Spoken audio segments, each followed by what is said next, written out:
ಚುನಾವಣಾ ಕಣದಲ್ಲಿ ಹಣದ ಹರಿವು ಹೆಚ್ಚಾಗ್ತಾ ಇದೆ. ಚಾಮರಾಜನಗರದಲ್ಲಿ ಬರೋಬ್ಬರಿ 39,56,000 ಮೌಲ್ಯದ ಮದ್ಯವನ್ನ ವಶಕ್ಕೆ ಪಡೆಯಲಾಗಿದೆ. ಕಂಟ್ರೋಲಿಂಗ್ ಅಬಕಾರಿ ಭದ್ರತಾ ಚೀಟಿ ಇಲ್ಲದ ಕಾರಣ ಚಿಕ್ಕಬಳ್ಳಾಪುರ ಮೂಲದ ಖಾಸಗಿ ಡಿಸ್ಟಿಲರೀಸ್ನಿಂದ ಸರಬರಾಜಾಗ್ತಾ ಇದ್ದಂತ 4,320 ಲೀಟರ್ ಮದ್ಯವನ್ನ ವಶಕ್ಕೆ ಪಡೆಯಲಾಗಿದೆ. ಹೊನ್ನೂರಲ್ಲಿ ದಾಖಲೆ ಇಲ್ಲದೆ ಸಾಗಿಸುತ್ತಿದ್ದ 2 ಕೋಟಿ 10 ಲಕ್ಷದ ಹಣವನ್ನು ಚುನಾವಣಾ ಅಧಿಕಾರಿಗಳು ವಶಪಡಿಸಿಕೊಂಡಿದ್ದಾರೆ. ಸಹಕಾರಿ ಬ್ಯಾಂಕಿನ ಹಣ ಬೇರೆ ಶಾಖೆಗೆ ಹಂಚಲು ಹೋಗ್ತಾ ಇದ್ರು ಅಂತ ಹೇಳಲಾಗ್ತಾ ಇದೆ. ಆದರೆ ಹಂಚಿಕೆ ಮಾಡಲು ತಂದಿದ್ದ ಹಣದ ಬಗ್ಗೆ ಸೂಕ್ತ ದಾಖಲೆ ಇರದ ಕಾರಣ ಜಪ್ತಿ ಮಾಡಲಾಗಿದೆ.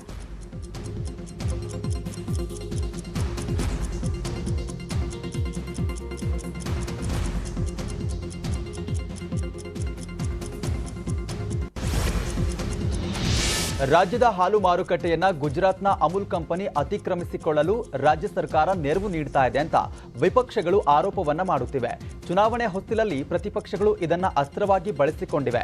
ಕೆಪಿಸಿಸಿ ಅಧ್ಯಕ್ಷ ಡಿಕೆ ಶಿವಕುಮಾರ್ ಹಾಸನದ ಕೆಎಂಎಫ್ ನಂದಿನಿ ಹಾಲಿನ ಕೇಂದ್ರದಲ್ಲಿ ಹಾಲು ಮತ್ತು ಹಾಲಿನ ಉತ್ಪನ್ನಗಳನ್ನು ಖರೀದಿಸುವ ಮೂಲಕ ಅಮೂಲ್ಗೆ ವಿರೋಧವನ್ನ ವ್ಯಕ್ತಪಡಿಸಿದ್ದಾರೆ. ನಾಟಕನ ಇದು. ನೀವು ಮುಖ್ಯಮಂತ್ರಿ ಇನ್ನೊಂದು ತಿಂಗಳಿರ್ತೀರೋ 1.5 ತಿಂಗಳಿರ್ತೀರೋ ಎಷ್ಟೋ ಗೊತ್ತಿಲ್ಲ ನನಗೆ. ನಿಮ್ಮದು ಕ್ಲೋಸ್. ಯಾಕೆ ಈ ಅವಮಾನ ಮಾಡ್ತಾ ಇದ್ದೀರಿ ನಮ್ಮ ರೈತರಿಗೆ? ಅದಕ್ಕೆ ನಾನಿನ್ನು ಪ್ರತಿಭಟನೆ ಮಾಡೋಕ್ಕೆ ಗೊತ್ತಾಯಿಲ್ಲ. ನನಗೆ ಬೆಳಗ್ಗೆ ಹಾಲು ತೊಗೋಬೇಕಾಯ್ತು. ಹಾಲು ತೊಗೊಂಡಿದ್ದೀನಿ, ಬಿಸ್ಕೆಟ್ ತೊಗೊಂಡಿದ್ದೀನಿ, ಮೈಸೂರು ಪಾಕ್ ತೊಗೊಂಡಿದ್ದೀನಿ, ಚಾಕ್ಲೇಟ್ ತೊಗೊಂಡಿದ್ದೀನಿ, ಎಲ್ಲ ತೊಗೊಂಡಿದ್ದೀನಿ.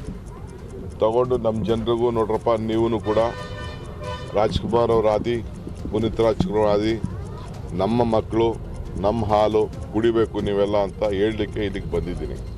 ನಾನು ಯಾರ ಬಗ್ಗೆನೂ ನಮಗೆ ನಂದಿನಿ ಬೇಕು, ಅಮೂಲ್ ಬೇಡವೇ ಬೇಡ, ಅಮೂಲ್ನೊಂದಿಗೆ ನಂದಿನಿ ವಿಲೀನ ಮಾಡಬೇಡಿ ಎಂದು ಬೆಂಗಳೂರಲ್ಲಿ ಕನ್ನಡ ಸಂಘಟನೆಗಳು ಪ್ರತಿಭಟನೆ ಮಾಡಿವೆ. ಸಾಮಾಜಿಕ ಜಾಲತಾಣಗಳಲ್ಲಿ ಗೋ ಬ್ಯಾಕ್ ಅಮೂಲ್ ಅಭಿಯಾನ ಮಾಡಲಾಗ್ತಾ ಇದೆ. ಮೈಸೂರು ಬ್ಯಾಂಕ್ ಸರ್ಕಲ್ ಬಳಿ ಪ್ರತಿಭಟನೆ ನಡೆಸಲಾಗಿದ್ದು ಅಮೂಲ್ ಪ್ರಾಡಕ್ಟ್ ಹೊಡೆದು ಹಾಕಿ ಆಕ್ರೋಶವನ್ನ ವ್ಯಕ್ತಪಡಿಸಲಾಗಿದೆ. ಪ್ರತಿಭಟನಾ ಸ್ಥಳಕ್ಕೆ ಆಗಮಿಸಿದ ಪೊಲೀಸರು ಪ್ರತಿಭಟನಾಕಾರರನ್ನ ವಶಕ್ಕೆ ಪಡೆದರು.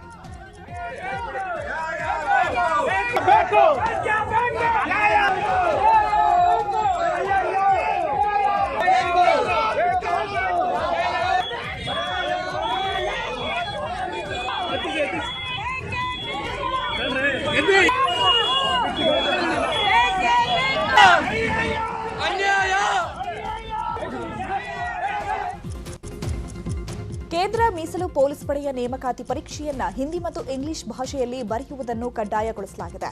ಅದರ ವಿರುದ್ಧ ಸಿದ್ದರಾಮಯ್ಯ ಸಿಡಿದೆದ್ದಿದ್ದಾರೆ. ನಿಯಮವನ್ನು ತಕ್ಷಣವೇ ಸಡಿಲಿಸಿ ಕನ್ನಡ ಭಾಷೆಯಲ್ಲೂ ಪರೀಕ್ಷೆ ಬರೆಯಲು ಅವಕಾಶ ಮಾಡಿಕೊಟ್ಟು ಈ ಅನ್ಯಾಯವನ್ನ ಸರಿಪಡಿಸಬೇಕೆಂದು ಪ್ರಧಾನಿ ಮೋದಿ ಅವರಿಗೆ ಆಗ್ರಹಿಸುತ್ತೇನೆ ಅಂತ ಸಿದ್ದರಾಮಯ್ಯ ಟ್ವೀಟ್ ಮಾಡಿದ್ದಾರೆ. ಅಮೂಲ್ ಕೆಎಂಎಫ್ ಫೈಟ್ ಮಧ್ಯೆ ಜೆಡಿಎಸ್ ಕಾಂಗ್ರೆಸ್ ನಾಯಕರ ಬಗ್ಗೆ ಸಚಿವ ಸೋಮಶೇಖರ್ ನೀಡಿದ್ದ ಎನ್ನಲಾಗಿದ್ದಂತಹ ವಿಡಿಯೋ ಒಂದು ವೈರಲ್ ಆಗಿದೆ. ಯಶವಂತಪುರ ಜೆಡಿಎಸ್ ಅಭ್ಯರ್ಥಿ ಜವರಾಯಿಗೌಡ ಬೆಂಗಳೂರಲ್ಲಿ ಮಾತನಾಡಿದ್ದು ವಿಡಿಯೋ ಬಿಡುಗಡೆ ಮಾಡಿದ್ದಾರೆ.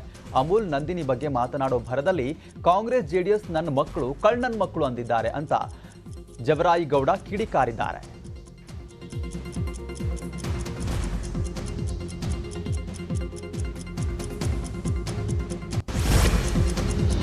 ರಾಜ್ಯದಲ್ಲಿ ಚುನಾವಣೆ ಹತ್ತಿರವಾಗ್ತಿದ್ದಂತೆ ಪಕ್ಷಾಂತರ ಪರ್ವ ಶುರುವಾಗಿದೆ. ಕೋಲಾರ ಜಿಲ್ಲೆಯ ಶಿನಿಗೇನಹಳ್ಳಿ ಗ್ರಾಮದಲ್ಲಿಂದು ಜೆಡಿಎಸ್ ಸೇರ್ಪಡೆ ಕಾರ್ಯಕ್ರಮ ನಡೆಯಿತು.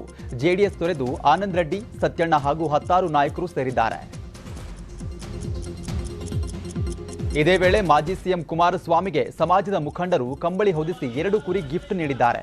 ಜೊತೆಗೆ ಕುಮಾರಸ್ವಾಮಿ ಅವರಿಗೆ ಬೆಳ್ಳಿ ಗಧೆ ನೀಡಿ ಸನ್ಮಾನಿಸಲಾಯಿತು.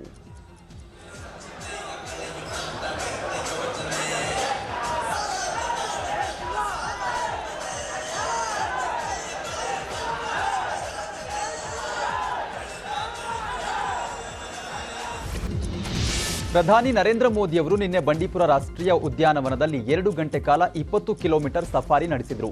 ಈ ಸಫಾರಿ ವೇಳೆ ಪ್ರಧಾನಿ ಮೋದಿಗೆ ಹುಲಿ ಕಾಂಡಿಲ್ಲ ಅಂತ ವಿಪಕ್ಷಗಳು ಕುಹಕವಾಡುತ್ತಿವೆ. ಈ ವಿಚಾರವಾಗಿ ಸಂಸದ ಪ್ರತಾಪ್ ಸಿಂಹ ತಿರುಗೇಟನ್ನ ಕೊಟ್ಟಿದ್ದು, ಗುಜರಾತ್ ಸಿಂಹ ಕರ್ನಾಟಕಕ್ಕೆ ಬಂದಾಗೆಲ್ಲ ಯಾಕೆ ಕಾಂಗ್ರೆಸ್ಸಿಗರು ಭಯ ಪಡ್ತಾರೆ? ವಿಪಕ್ಷ ನಾಯಕ ಸಿದ್ದರಾಮಯ್ಯ ಅವರೇ, ಈ ಭಯ ನಿಮ್ಮ ಎದೆಯಲ್ಲಿ ಇರಬೇಕು. ಈ ಭಯ ಮೇ 10ರಂದು ಮತ್ಯಾವ ರೀತಿ ಗೋಚರವಾಗುತ್ತೆ ನೋಡಿ ಅಂತ ಹೇಳಿದ್ದಾರೆ.